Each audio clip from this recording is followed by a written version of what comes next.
কেমন আছো সবাই? নমস্কার বন্ধুরা, আশা করি সকলেই ভালো আছো। তোমরা দেখছো তুলির সংসার। তুলির সংসারে তোমাদের সবাইকে স্বাগত জানিয়ে আমি আজকের নতুন ব্লগ শুরু করছি। দেখো, আজকে সকালবেলা, আজকেও দেখছি আকাশের সকাল থেকে মুখ ভার। দেখলে তো আজকের আকাশটা সকাল থেকে মেঘলা আকাশ, এক পশলা বৃষ্টি হয়ে গেছে। আজকে সেভাবে কিছু কাচাকুচি হয়নি, তাই ছাদে যাওয়ার টাইমও পাইনি। আজকে ছেলেকে একটু পড়তে বসিয়েছি। 22 তারিখ থেকে ওর পরীক্ষা, একটু টেনশানে আছি। স্বাভাবিকভাবেই ছেলেমেয়ের পরীক্ষা হলে বাবা মার একটু টেনশানই করে, বিশেষ করে মাদের টেনশানটা একটু বেশি হয়। তো যাই হোক, ছেলেকে পড়াতে পড়াতেই আজকে টুকটুক করে কাজগুলো কমপ্লিট করে নিচ্ছি। আজকে বেশি হ্যাবক কিছু রান্না করবো না। বিকেলবেলা, রাত্রিবেলা আসছে একটা স্পেশাল, আমি ব্লগ নিয়ে আসছি। সঙ্গে থেকো, তোমরা দেখতে থেকো। দেখো, চলে এলাম। ছেলেকে পড়াতে পড়াতে আমি জামা কাপড়গুলো গুছাচ্ছি। দেখলে না, কালকে এই টাল জামা কাপড় কাচা হয়েছে।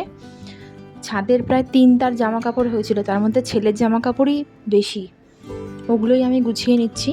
ঠিক এগুলো না গুছালে না ঘরদোর যেন আরও অগোছালো লাগে। এক জায়গায় জামা কাপড় ফুরানো থাকলে যেন অস্বস্তি লাগে দেখলে পরে। আমার মোটামুটি ভাত ডাল কমপ্লিট হয়ে গেছে। আজকে বেশি কিছু রান্না করব না। ছেলেকেও একটু সময় দিতে হবে, কেননা সামনে পরীক্ষা এগিয়ে এসছে, একদম দোরগোড়ায় পরীক্ষা যাকে বলে। তো জামা কাপড়গুলো গুছিয়ে নিচ্ছি। গুছাতে ওর সাথে কথা বলছি। ও একটা লিখতে দিয়েছি। 22 তারিখে ওর ইংলিশ পরীক্ষা, 22 তারিখ থেকে শুরু হচ্ছে। তো যাই হোক, দেখো এখন দুপুরবেলা খেতে বসে গেছি। কি রান্না করেছি তোমাদেরকে দেখাচ্ছি। দেখো, এই বাদিকের ভাজাটা হচ্ছে উচ্ছে আলু ভাজা। তারপরে ছিল হচ্ছে পাকা পটল ছিল, ওই পটল দিয়ে গাঁঠি কচু দিয়ে একটা ঝাল চচ্চড়ি করেছি রসুন সম্বার দিয়ে। আর আলু সিদ্ধ ডাল রয়েছে। আর যেটা তোমাদেরকে দেখালাম সেটা হচ্ছে কাঁঠাল। ওটা হচ্ছে আজকে খাবারের ক্লাইম্যাক্স। তোমরা কাঁঠাল দিয়ে ভাত খেতে কে ভালোবাসো জানিও বন্ধুরা। তোমাদের দাদাভাই কাঁঠাল দিয়ে ভাত খেতে খুব ভালোবাসে, তাই জন্য একদম সাজিয়ে দিয়েছি, গুছিয়ে দিয়েছি। যাই হোক, আমি একদম পছন্দ করি না, আমার ছেলেও ভালোবাসে না।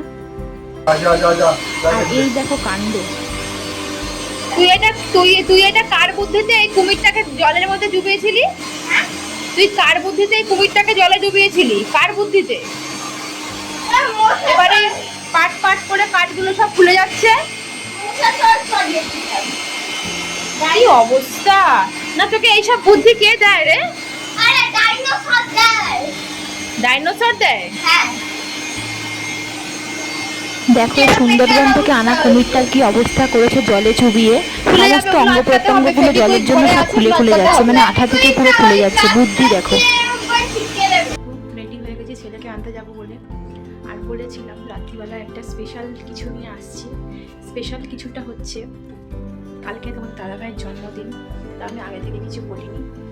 আমার যতটুকু সামর্থ্য সেই অনুযায়ী করবো, যতটুকু আর কি পেরেছি। এখানে পায়েস করে রেখেছি, দেখো এই মাত্র। দেখো, এখানে পায়েস করে রেখেছি।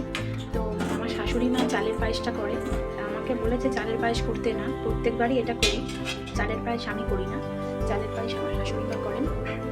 আর আমি আগের দিনই, মানে ইংরেজি মতে 20 তারিখে, ইংলিশের 20 তারিখে জন্ম তোমাদের দাদা ভাইয়ের। আর বাংলা মতে হচ্ছে শ্রাবণের 4 তারিখে। তো আমি ইংলিশ মতেটা পালন করি, আর শাশুড়ি মা করেন বাংলাটা। তো হিসাব মতন আজকে 19 তারিখ, কালকে 20 তারিখ হচ্ছে। তাই রাত্রি 12টার সময় এগুলো পায়েস করে রেখেছি। আর ছেলে পড়তে গেছে, ছেলেকে আনতে যাবো পড়ার ওখান থেকে। আনতে গিয়ে ছেলের সঙ্গে গিয়ে দেখি একটা কেক কেনার তো ইচ্ছা আছে। আমি তখন ভুল বলেছিলাম বন্ধুরা। আমি সন্ধ্যেবেলায় পায়েসটা করে রেখেছিলাম ছেলেকে আনতে যাওয়ার আগে, 12টার সময় খাওয়াবো বলে। আর দেখো ছেলে কত এক্সাইটেড, দেখো আমাকে কিছুই বলতে হচ্ছে না। দেখো, সব নিজে এগিয়ে নিয়ে আসছে। বলছে তুমি ধরো মা, আমি নিয়ে আসছি। তো ভাবলাম থালাটা নিয়ে যেতে পারবে না, যদি পড়ে যায়, পায়েস আছে, কেক আছে। তো বললাম তুমি এই টেবিলটা নাও, আমি ওটা নিচ্ছি।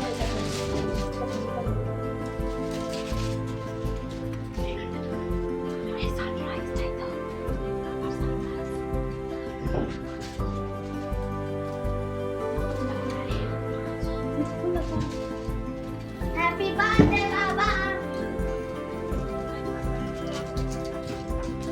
ওর বাবা তো প্রথমটা বুঝতেই পারেনি, একটু অবাক হয়ে গেছে, কেননা শুয়ে আছে, যে হঠাৎ করে এগুলো কি এলো হঠাৎ, মানে বুঝতেই পারছে না আর কি। এটা হয়, স্বাভাবিক ব্যাপার। Happy birthday dear papa, happy birthday to you. আমি বলবো না তুইও বলবি? আমি ফুড দিতে ব্যস্ত আছি। ফুদিতে ব্যস্ত? এগুলোকে সরাতে হবে আগে, নাহলে এগুলো পেটে চলে যাবে, এগুলো খুব ডেঞ্জারাস।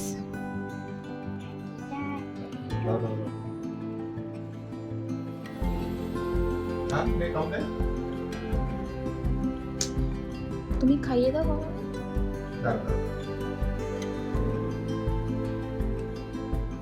হ্যাঁ, খাইয়ে দাও দাও। তো দেখো বন্ধুরা, আজকের ভিডিওটা এইটুকুই থাকলো। এই আনন্দের অনুষ্ঠানের একটা মুহূর্ত যাকে বলে, তোমাদের সঙ্গে আমি শেয়ার করলাম। এখন রাত্রি 12টা বেজে গেছে প্রায়, তোমরা বুঝতেই পারছো। তা যদি তোমাদের ভালো লেগে থাকে ভিডিওটা, তোমরা প্লিজ লাইক কমেন্ট শেয়ার করো আর সাবস্ক্রাইব করে আমার পাশে থেকো। আগামী দিনে দেখা হবে আরও একটি নতুন ভিডিওর সঙ্গে। তাহলে তোমরা ভালো থেকো বন্ধুরা। টাটা, বাই বাই, নমস্কার।